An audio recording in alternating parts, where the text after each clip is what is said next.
अस्सलाम वालेकुम dear students. कल हमने क्लोरीला पढ़ लिया था जो कि single cellular eukaryotic green algae है। आज हम अल्वा के बारे में पढ़ेंगे जो है तो ग्रीन एल्गी, लेकिन ये सिंगल सेल्यूलर नहीं है, मल्टी सेल्यूलर है। और इसे मेरीन एल्गी कहते हैं क्योंकि ये जो दुनिया के कोस्टल एरियाज हैं ना, समंदर के किनारे वाले एरियाज।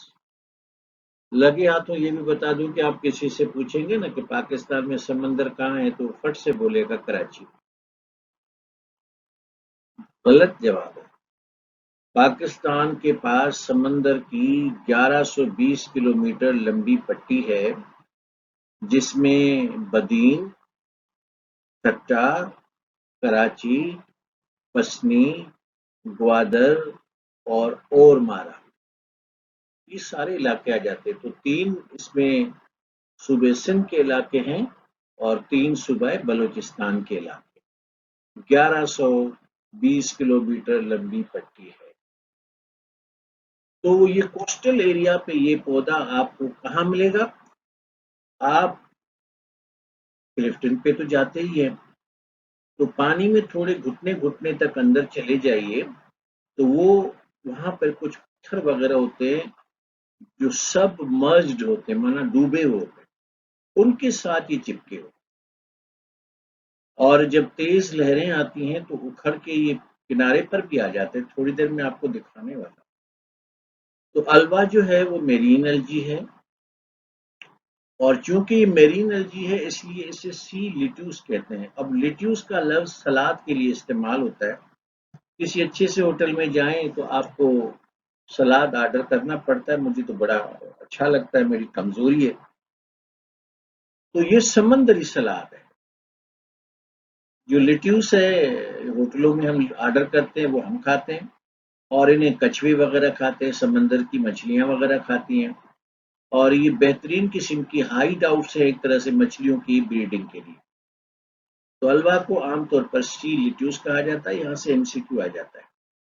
और इसकी पूरी बॉडी थैलस कहलाती है क्योंकि रूट वाजे नहीं है, शूट वाजे नहीं है, पूरे का पूरा प्लांट जो है लीफ की शक्ल में है। ऐसा प्लांट जो लीफ की शक्ल में है उसको थैलस कहते हैं और इसका थैलस 30 सेंटीमीटर है। ये अटैच होते हैं पत्थरों के साथ अपने, जैसे आपका पाँव अटैच होता है ना जमीन के साथ, तो पाँव आपकी बॉडी का बेस है। तो इनकी बॉडी का वो हिस्सा जो पत्थरों के साथ अटैच होता है वो कहलाता है बेसल बॉडी।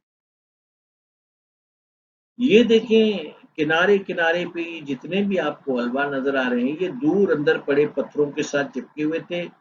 जब तेज लहरें आती है तो इनको ले भी आती हैं और वापसी पे कुछ को ले भी जाती हैं और कुछ को छोड़ जाती हैं। अब ये जो छोड़े हुए अल्वा हैं इसको कौन छोड़ता है?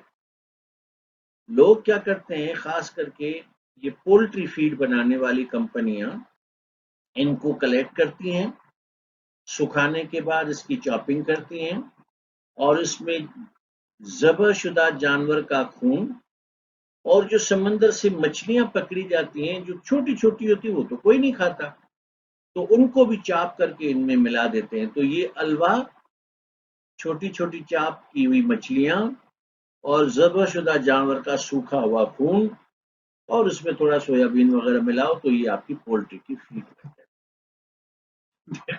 दुनिया में कोई भी चीज फजूल नहीं है। तो ये आइडियल किस्म की सिचुएशन है पोल्ट्री फीड के लिए। आइए इसको थोड़ा, तो बाज जानदार स्पोर्ट्स के जरिए अपने लाइफ की साइकिल स्टार्ट करते हैं, बीच में गैमेट्स वाली जनरेशन भी आती है। तो ये है स्पोरोफाइटिक अल्वा, इसके बॉडी का ये बेस है।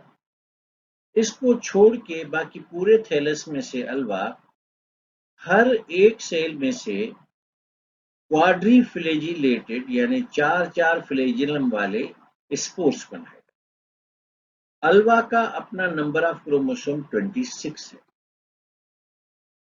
26 यानी ये इसका डिप्लॉइड नंबर ऑफ क्रोमोसोम। तो ये मियोसिस के जरिए 13 वाले आप जानते हैं कि मियोसिस सेल डिवीजन में क्रोमोसोम नंबर को रिड्यूस किया जाता है हाफ में।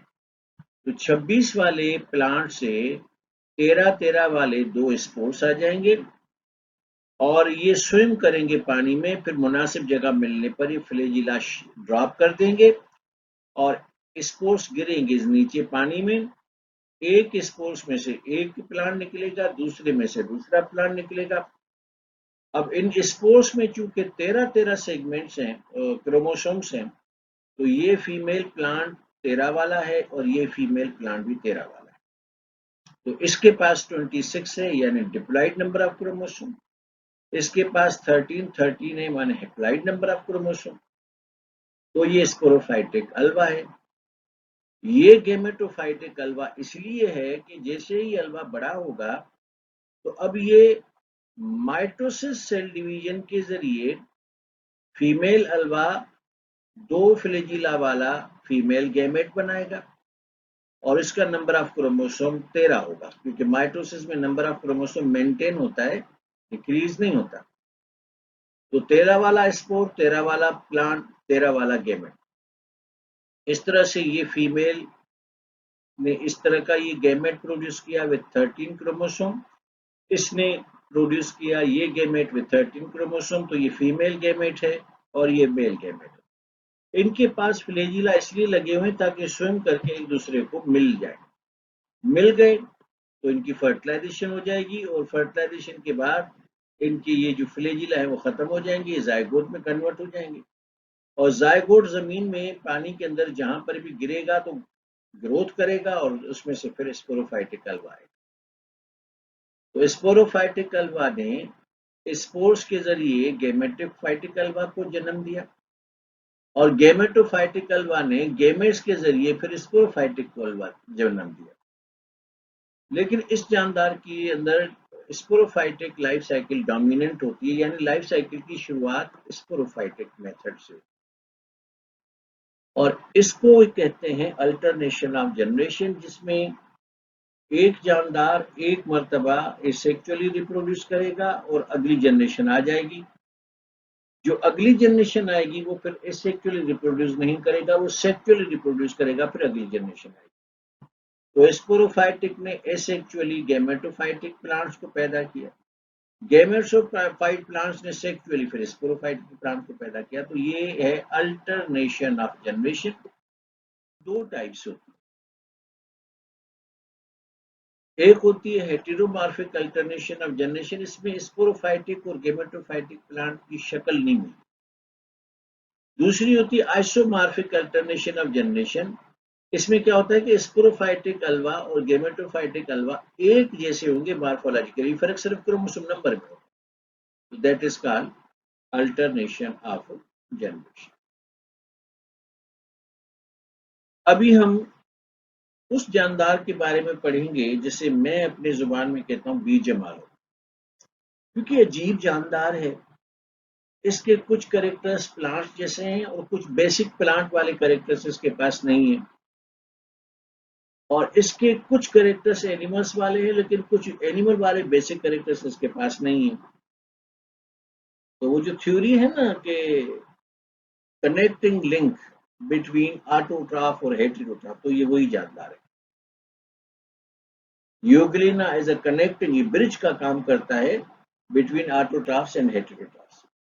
तो आइए इसके बारे में यही थोड़ा समझा देता हूँ कि एक लंबूतरा जानदार है, फ्रेश वाटर में रहता है, खड़े पानी में रहता है, रनिंग वाटर में नहीं रहता। ये इसकी क्लोरोप्लास्ट प्लास्टिड्स हैं, ये इसका न्यूक्लियस है और ये इसकी आई स्पॉट है। अब प्लांट में सुना कभी आई स्पॉट, तो लेकिन इसमें होती है, इसके जरिए से ये रोशनी और अंधेरे में तमीज कर सकता है। रात के वक्त इसे पता चल जाता है कि सूरज की रोशनी चली गई तो पानी में नीचे चला जाता है। सुबह के वक्त आई स्पॉट की मदद से ये फील करता है कि रोशनी आ गई है तो फोटोसिंथेसिस के लिए ऊपर आ जाता है।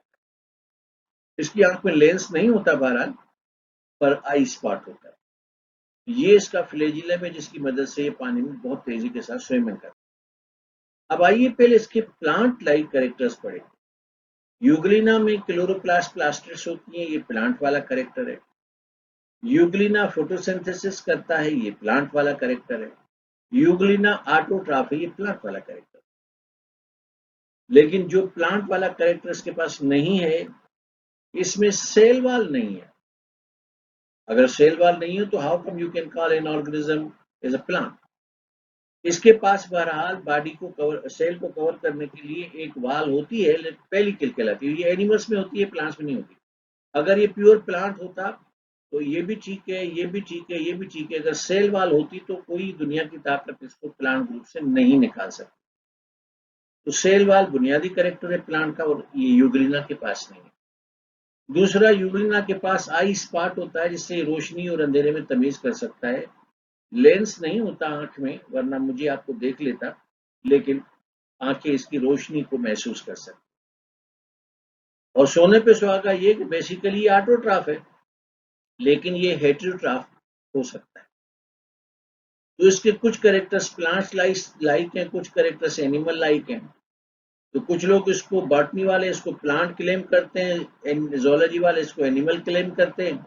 लेकिन ये जो इख्तलाफी मसाइल है, इसकी वजह से ये बेचारा लिंक है बिटवीन ऑटोट्रॉफ एंड हेटेरोट्रॉफ। और मैं अपने लैंग्वेज में इसको मजाक में कहता हूँ कि ये बीजमाल है।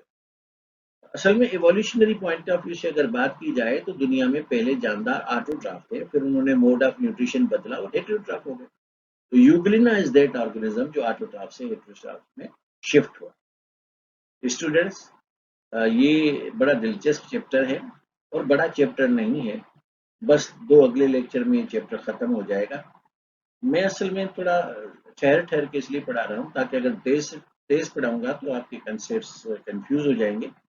तो अभी हमारे पास टाइम पड़ा है अल्हम्दुलिल्लाह, और 7वां चैप्टर हम कर रहे हैं, और 2 लेक्चर के बाद ये चैप्टर भी खत्म हो जाएगा, फिर हम किंगडम फंजाई में जाएंगे। आपसे फिर मेरी गुजारिश है कि आप मेहनत करें। जिंदगी में शुरू से लेकर आप बताते आए हैं कि my aim of life is to become doctor. अब 3 महीने के फासले पर है, या तो फिर आपके हक में फैसला होगा या आपके खिलाफ फैसला होगा। और याद रखिएगा कि आप अगर कामयाब होंगे तो आपके वालिदैन में एक नई जिंदगी आ जाएगी। अपने लिए, अपने वालिदैन के लिए जबरदस्त मेहनत कीजिए। आप मेहनत ही कर सकते हैं, रिवार्ड और पनिशमेंट ऊपर वाले के हाथ। Thank you very much.